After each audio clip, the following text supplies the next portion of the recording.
friends, in the vast and chaotic landscape of Indian politics, there are few figures as erudite, articulate, and internationally respected as Dr. Shashi Tharoor. He is a former diplomat and an acclaimed author, apart from being a three-time member of parliament. Tharoor embodies the qualities many would desire in a prime minister. And these qualities are intellectual depth, a global vision, and an ability to engage in meaningful discourse. Yet, despite his qualifications and widespread appeal among the urban, educated elite, the odds of Tharoor ever becoming India's Prime Minister are slim to none. Let us explore why Tharoor represents the leader India deserves but is unlikely to have. For this, we shall draw on historical patterns, political realities, and societal biases that shape India's electoral landscape. The ideal prime minister is a statesman, visionary, and consensus builder.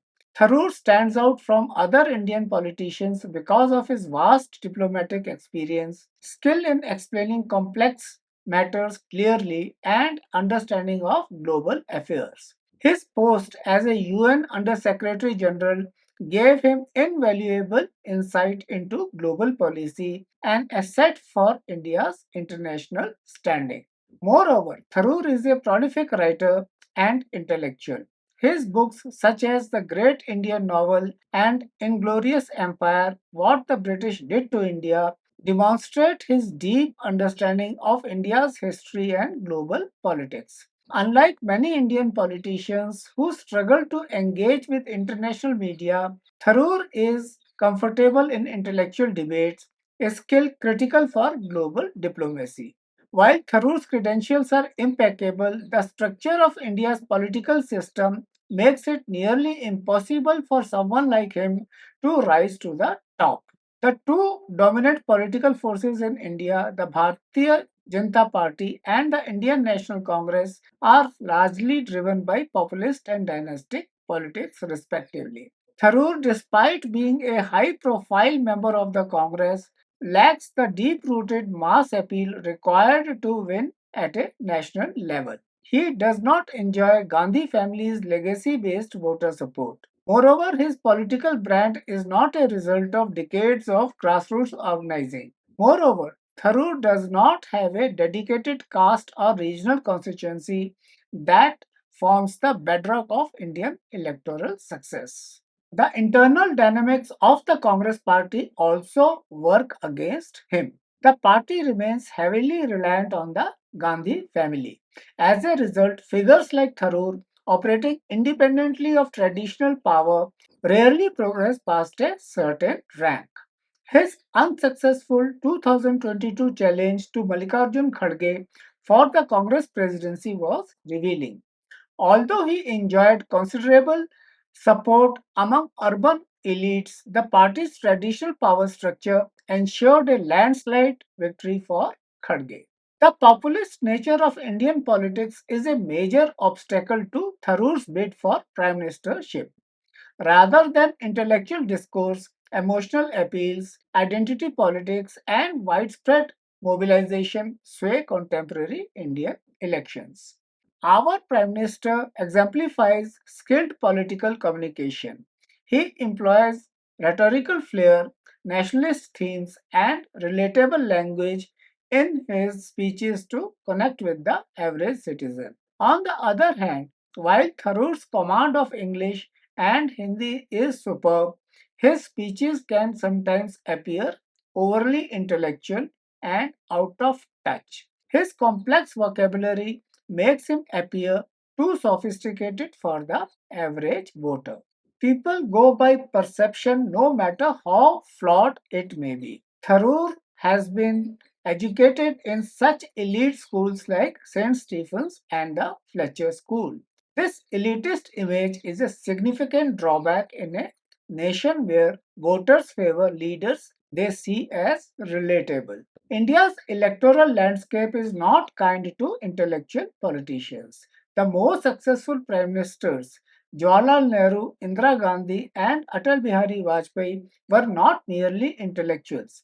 They were mass leaders who could mobilize voters across regions and classes. In contrast, Politicians like Dr. Manmohan Singh and I.K. Gujral, who were technocrats rather than mass leaders, struggled to maintain political dominance.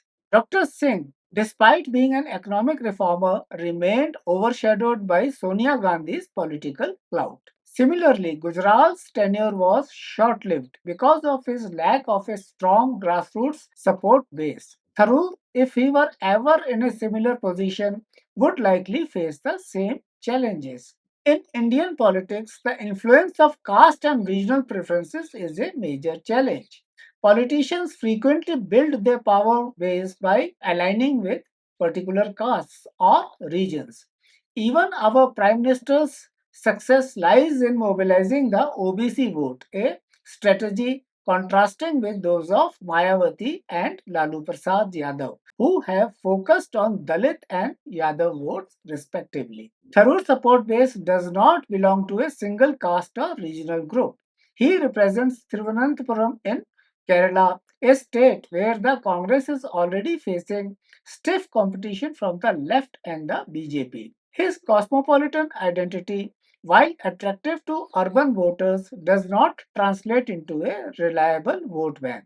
Without a strong caste or regional base, his prospects of securing national leadership remain bleak. The urban rural divide in Indian politics presents another considerable obstacle for Tharoor. He enjoys widespread support among urban English speaking Indians, but rural India is largely unresponsive to his influence. Reaching rural voters is vital as they make up over 65% of the population. Furthermore, unlike mass leaders, the Indian media does not give Tharoor much attention. The mainstream media frequently depicts Tharoor as more of a social media personality than a community leader, thereby hindering his connection with common voters. Tharoor's approach to governance and power differs from that of successful politicians. His background as a diplomat and intellectual has shaped Tharoor's thinking, resulting in a bureaucratic style characterized by a focus on policy, logical reasoning, and carefully constructed arguments. Success in Indian politics, however, demands shrewdness, behind the scenes dealings, and skillful navigation of intricate political dynamics.